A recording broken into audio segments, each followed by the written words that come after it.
Tools and Twisties, precision tools and performance cars. Hey, today we're going to go over some Black Friday tool haul. As we've talked about in some previous videos, Harbor Freight's doing their 40% off all Icon. And it's a pretty good deal. Stopped by this morning, picked up a few more Icon G2 ratchets, and I just wanted to give you a quick overview of what I got. And I'll also be showing you how to improve the ratchets through some additional lubrication, not required, but sometimes helpful. So stay tuned and you can see that a little bit later in the video. So let's get started. Icon G2 ratchets, some of my favorites. They are not the same as the G1 ratchets. And one way you can easily tell the G2 ratchets from the G1, well, first of all, they say G2 on them. But any of the ratchets that come in these sort of big, square, fully enclosed boxes are the Generation 1 ratchets. All the Generation 2 ratchets will come more packaged like this with the handles exposed and a box just covering the upper portion. So they can be confusing, and some of the G1 ratchets also have comfort handles on them. So be careful. If you're looking for a G2 ratchet, make sure it either says G2 or that the handle is exposed. That way you know you're getting a G2 ratchet. So my favorites on the G2 ratchets are the 1/4 inch flex head and the 3/8 inch flex head. And these two ratchets I picked up today. I already had a couple of these, but I picked up a couple more. $33 and $42 on sale. These are really excellent ratchets. I mean, I have snap-on ratchets, I have Koken ratchets, I have Matco ratchets. These I think are competitive with all of the above. They're locking flex heads. They're 80 tooth count, they're very smooth, low back drag. As I said before, you can add some additional lube to them that makes them a little bit smoother, and I'll show you how to do that in a little bit. So these are the three. One new one I picked up today is the sort of monster 1/2 inch. I wish they made this in a smaller length. Right now, the only G2 1/2 inch they have are these long ones, either in lockable flex head like this one, which I just picked up today, or the non-flex head version, both in comfort grip and non-comfort grip. They're big ratchets, and when you need them, they're excellent, but it's not something you're going to use frequently. They also make their ratchets without flex heads, and this is another one I picked up today. This is the 1/4 inch extra long, non-flex head, non-comfort grip. Very nice. I'll let you listen to that a little bit. Nice ratchet. And then this is the 3/8 inch non-flex head, extra long, this one with a comfort grip. Now, this one comes with the comfort grip, and this one comes without a comfort grip. It's your choice, the same price. On these non-flex heads, they are $27 on sale and $36 on sale for this. And then the 1/2 inch version, non-flex head, is $45. $45 compared to $72 for this one. So, you know, I think that the 1/2 inch, you can probably get by without getting the flex head for $42 versus $72. The flex head is nice, and it's, you know, it will probably come in handy, but it's not something you're going to use super frequently anyway, so possibly you can get by with this. So some people had mentioned that I wasn't really giving the G1 ratchets a fair shake, and that they were pretty happy with them. So I've used them before, but I picked up two more G1 ratchets. I picked up the 1/4 inch flex head, and I picked up the 3/8 inch stubby. And I took them out of the box. I haven't used them, but I played with them a little bit. And, you know, my opinion on them is kind of the same. They're not bad ratchets. They're just nothing special. Everything from, you know, the way the engraving is done on them, to the finish, to the balance, and most importantly, the feel. And it's not just that they have high back drag, it's that it's a little bit inconsistent of a back drag. It goes light and then heavier and then light and then heavier, and I don't like that in a ratchet. And on the flex head 1/4 inch, also the head seems very loose to me. And I tried tightening it. It's bottomed out. It doesn't really tighten anymore. It has to do with the wave washer that's in there, not having enough. But it's just a little too floppy for me. And this is on the 1/4 inch. I imagine it's even worse on the larger sizes. So they're less expensive.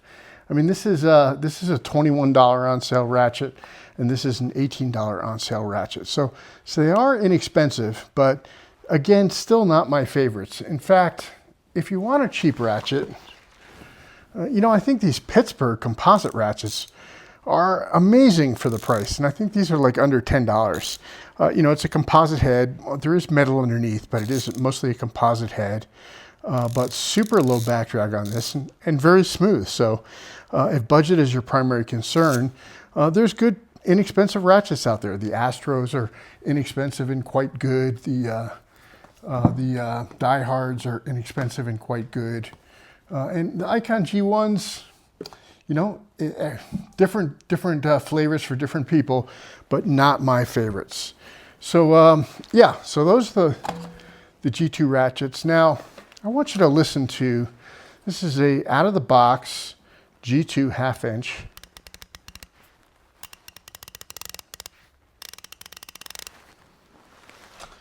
And this is one that I've already re-lubed.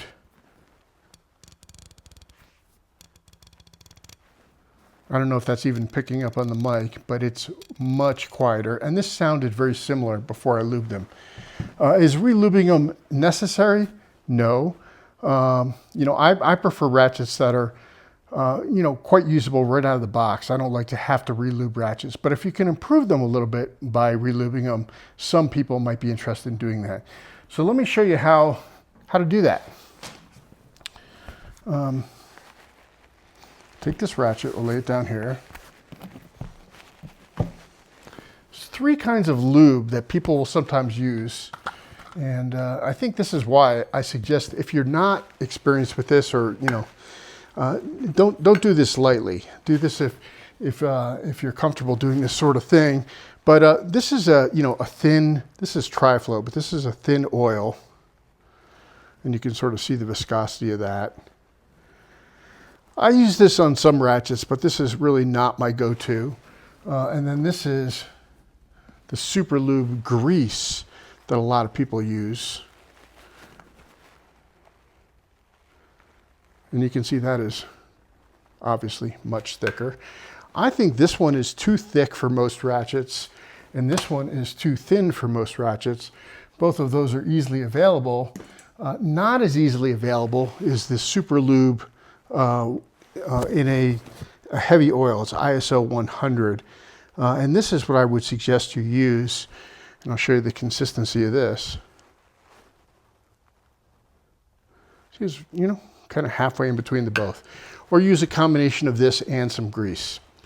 But let me show you really quickly what I like to do on a ratchet if I do think it could use some additional lube. First of all, you have to get the right size. These are Torx. The biggest ones use T15s. The mediums use T10s, and the smallest ratchets use T8s on Icon. And so we're a stubby. There's a little Loctite on these, so make sure you have a good tool, but they're not impossibly tight.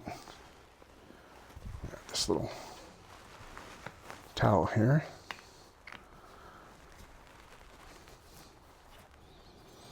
And then as you take it off, I like to hold the cover plate tight on it so it doesn't accidentally come off.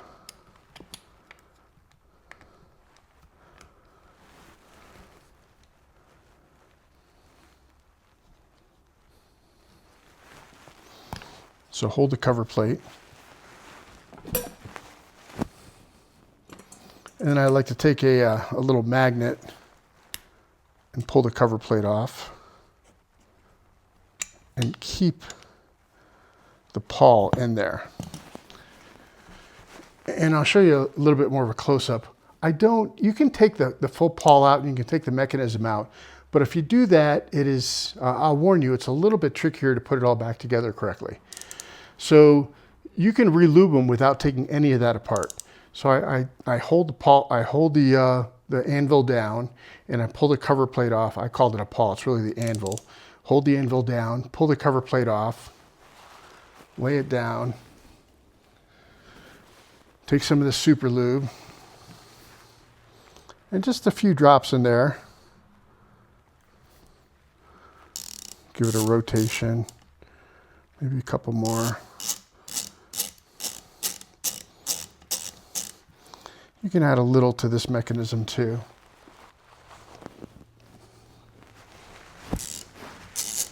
And you can hear it's quieting down already. Reverse it. Just be careful not to pull any of this out while you're doing this. It's not the end of the world if you do, but you'll spend 15 minutes or so trying to figure out how it all goes back together. And it's as simple as that. Then take the cover plate, and these are O-ring sealed. There's a little O-ring right there, and the O-ring sits in there. So make sure you don't dislodge that O-ring while you're doing this. Cover plate back on. Hold it with your fingers. Take the screws and tighten them back down. You don't need any extra Loctite typically. There's enough Loctite on there to get through a couple of openings. And then I just snug up the first one, tighten the second one, give that a little bit more of a tighten, and go back to the first one, tighten it again. And then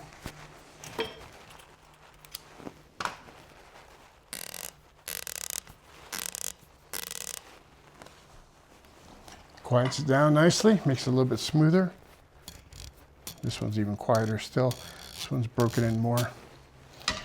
And they'll break in more, and then just, wipe it off. So that's it. That's what I do for lubing ratchets. Again, I do not think this is necessary to do. I should also point out that on the smaller ones that they open from the cover plate side, not from the back side like the half inches do. And these are T10, and then these smallest ones are T8. So T10 and T8 stubbies. So that's it. I also picked up today this Hercules tool tote, 18 bucks. I don't know if this is a Black Friday sale or just one of the regular inside track deals, but at any rate, it is not a Vito. It's not as nice as a Vito Pro bag, but for 18 bucks, I will use it for projects around the house. When I need to grab an impact or a drill and some tools, I'll throw them all in here instead of trying to carry them all and take it to the job and probably unload it when I'm done. But you could also take the same bag and easily set it up as your plumbing bag or your electrical bag or your in-car repair bag or whatever you want. So at any rate, that's the Tools and Twisties Icon Tool Haul Black Friday for today and how to re-lube a ratchet. Let me know in the comments whether you picked anything up in the Black Friday sale, whether you plan on it or not, and what you think of the re-lube. That's Tools and Twisties, and we are out.